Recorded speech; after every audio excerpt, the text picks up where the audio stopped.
Hey Tankers, Bunzo Duck here. Today we have a submission from Madogthefirst. He's in his VK100.01, the German heavy, tier 8 German premium. That's not a premium, it's just a tier 8 German heavy. He's on Serene Coast in a standard battle in a tier 8, tier 7 game, so a top tier heavy. Alright. I started to record this video and saw some things that I've been seeing quite a bit lately. So I went back and said, you know what, we're going to change it up. And I appreciate Mad Dog sending this in. But we're going to talk about what the hell is going on in people's minds. Okay, seriously. What are some of these teams thinking, for God's sakes? Look, I know we were all new and learning how to play this game, and we all make mistakes, and you know, learning the meta, learning the maps, learning the skills, the techniques, the rules in which we have to play in of the game. You know, bush mechanics, aiming, stuff like that. You know, just the skill set that takes, but even the average Joe like myself, who's never served a day in the military, understands that on a map there are multiple flanks, all right, and that the average of a team all heading one direction, of that team winning the game, I'm not sure what the actual numbers are, but I can pretty much guess that it's probably, I would say, below 50% win. You know, a 1 in 3, 1 in 4 chance of winning, because you know. But what we're going to see here is we're going to see what's been happening a lot, and a lot of it I chalk up to newer players that are progressing up the ranks very quickly with the 5 times and so on and so forth, that just don't understand. So I'm not going to, as you can tell, it's probably not going to be a great battle, at least not for Mad Dog, probably not for his team. But yeah, I hope it illustrates something. So anyway, here we go. So we've got an IS-3, a low, the VK100.01 on Mad Dog's side, along with a T-29, an O&I. So I mean, they've got some fairly beefy tanks. You know, Challenger, the Progetto, the Ouds. You know, against a 703. 2 Carnarvon IS-6, okay, those are fairly good. Black Prince KB3, the Tiger P. So it's a fairly balanced game, you know, as far as heavies and penetration and that. Let's see how it goes.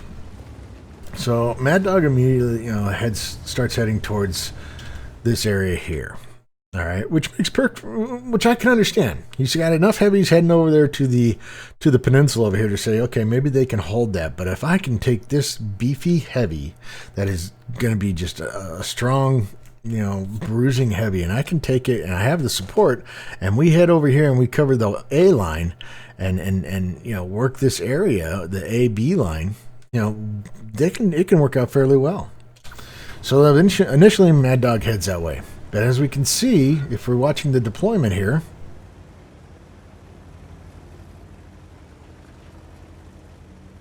everybody else is moving the opposite direction. All right, first initial deployment. This is not going to work out well. This is not going to be a good game.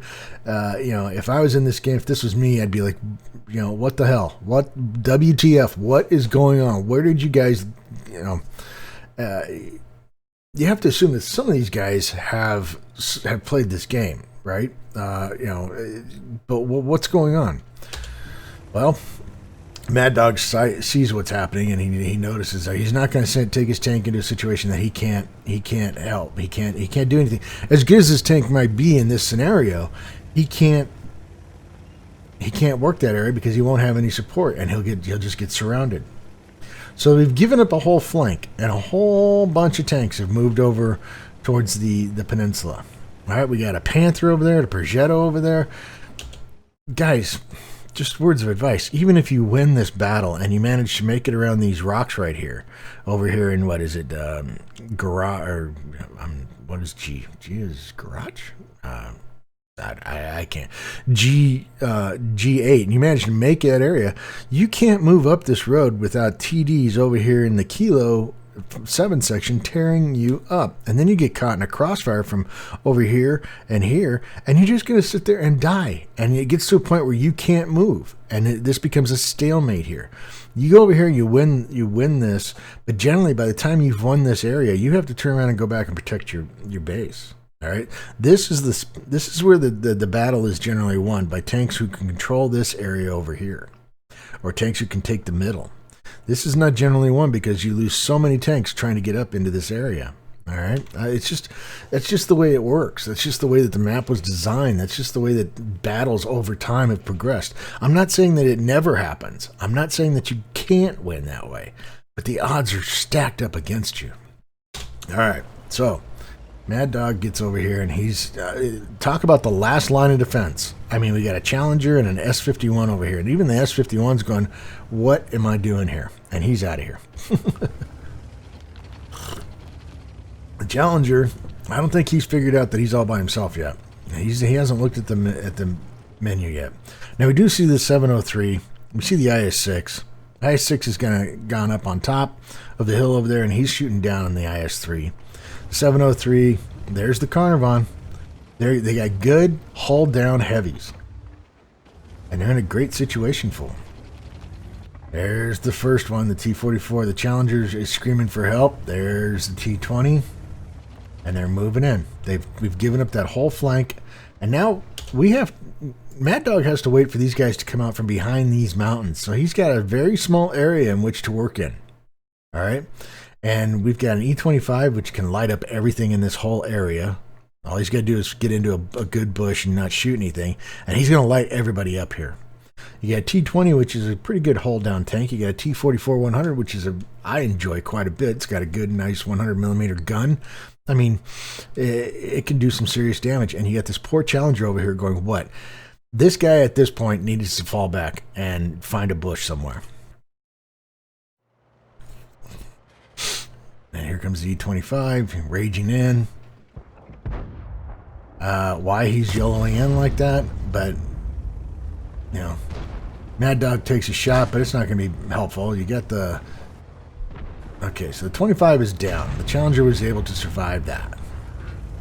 Why that E-25 raged in like that, I don't know. I think he could have played that much smarter. Sometimes when teams see that they've given up a whole flank and they get that rush of adrenaline going, we're going to win this, they do, players do stupid things. T-44-100 is now taking on the Challenger, but he's staying behind the rocks where he can't get any support. The Challenger cannot get any support, and he's just in a bad situation. We got a setter over here moving in the background. So at this point, the team has given up more than 3/4 of map control. If you look at their, just by the simple deployment, giving up 3/4 of the map. They're down in this little section. There's nowhere to go. The Mad Dog's team can't push out. They can't be the aggressor at this point. They can try to just defend. That's it. It's gentlemen, prepare to defend yourselves, and that's all it is. All right, there goes the Challenger, the last bastion of spotting over there. All right, there's T-44. Mad Dog's going to get a shot into him, and critical. But you did get some damage out of it, so that works out well.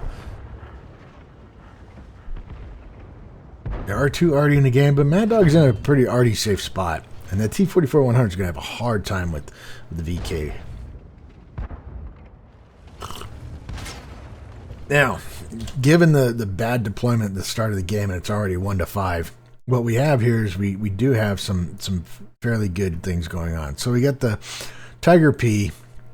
He's in an okay area. I mean, he can, if a tank comes up over here, he's going to take some shots on the side. He might be better suited to be back in this area over here. The Oods is posted up very nice spot. He can keep everybody honest right in here. That T-44-100 and the T-20 can't push up too far, or the Oods is going to get him, which is going to allow our hero Mad Dog to get some side shots on him. So the 3 guys right here have posted up okay. Let's see, how's it going on the peninsula? Well, we got the Panther over here who's playing Johnny Sniper. And then we got the heavies that are pushing in, and they're just about to get surrounded. Just about to get surrounded. We got the setter over here, which is keeping pretty much everything right in here lit. All right, so it's failing fast. It's falling apart quickly. All right, T20 bounces a shot off a Mad Dog, so he's over here somewhere. There's the setter that the Super Hellcat needs to get in there. But again, this is a scary situation because as soon as that Super Hellcat chases after the setter, he's opening himself up to shots from over here. And I can almost guarantee, given the amount of players that are still on the other team, there's somebody posting up over here that's waiting for this idiot to come across through here, and that setter just draw him out. All right. These are the things that you got to think about. And like I said, deployment is probably the most, and the initial deployment of your team is going to often decide what happens. The heavies are just getting tore up on the peninsula. Mad Dog at this point, along with the Tiger P and the Uds, are going to end up fighting in multiple directions. They did get rid of the setter, which is good. The heavies are pushing in on the Panther. Here comes their Tiger P. And he squares his armor up. Mad Dog is going for the cupola and misses. That's a tough shot. I'm not sure what the Tiger P is doing other than just sitting there waiting for somebody to shoot him. And he got what he wanted.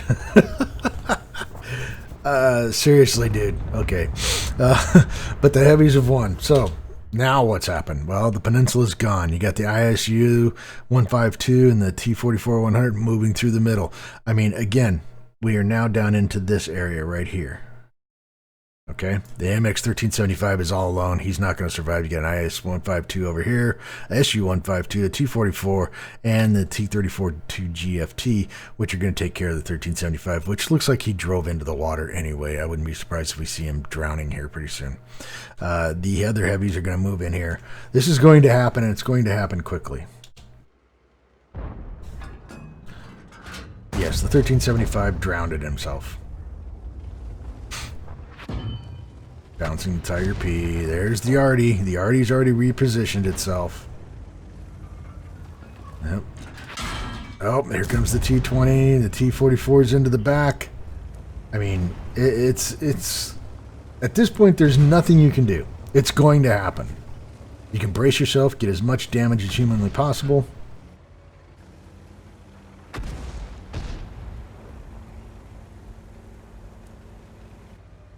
Bye-bye, T-20. Okay, we've taken care of that. There's the 34-2 GFT. And he puts a nice tracking shot on you. And ducks away. 703 is taking on the Tiger P. There's the GW Panther. Mad Dog puts a nice hit on the T-34-2. There's another GW Panther, and it's coming in. They're closing in. It's going to be over. Mad Dog is one of the last two tanks. The Uds is over there hiding in the corner. Here comes the KV-3. The GW Panther hits him again. And there's the SU-152. He takes care of the GFT. Here comes the 152. Yep, there's another KV-3 with an HE shot. Mad Dog's just pushing in on the 152. And, oh, couldn't just flip him over. Couldn't. Nice shot into the 152. He's sitting on top of him, and there goes our hero. All right, well, Mad Dog, you got third class out of it. Fire for effect and high caliber. 56,666 in credits, 1,332 in experience. You did 3,494 in damage. I mean, that was a good chunk of damage, given the fact that you guys were just... your team just basically gave up from the start. All right, you got 2 kills for a base XP of 562. So, number 1 in base XP, number 1 in damage. I mean, let's see. How did the heavies do over there? The Progetto, 0. Not too bad. The Low, not too good. Panther, yeah, Mr. Sniper, no. Challenger, baby. T-29, the Tiger P, the ONI, and the 152, 000s, okay? You made some credits, made some experience. I mean, You titled this very uneventful game. I think it was a very eventful game. It was a prime example of some of the sheer lack of knowledge. I'm not going to say stupidity, because it wasn't dumb. It was dumb play because the team didn't do what they. You have to send tanks to the flank. I mean, you just can't. Turtling up. There is no defensive posture in this game. All right, even on assaults, you have to be aggressive. There's no map that's designed for pure defense. Okay, they're all designed to allow shots from multiple directions. So you've got to cover those flanks, and just bad deployment from the get-go, from the very start. Just bad deployment allowed those teams to the other team to just mow you over. I mean, let's be honest. The IS-6, the 703, those tanks don't have any gun depression. Okay, so they're good in a hull down scenario where they can aim up at you. But if you make them come at you where they have to come up over the hills, you're going to have a better advantage at it. Okay, the not taking that flank. I'll quit stuttering here in a second.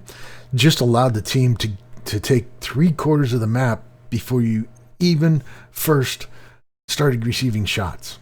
3/4 of the map given up immediately. So just a classic example of what we're seeing a lot of. So anyway, that's Madogthefirst from the GFLC clan and his VK100.01 on Serene Coast in a standard battle. If you liked the video, hit the like button. Keep those videos coming. I greatly appreciate it. Please remember to hit the subscribe button. This is Bonsai Duck out.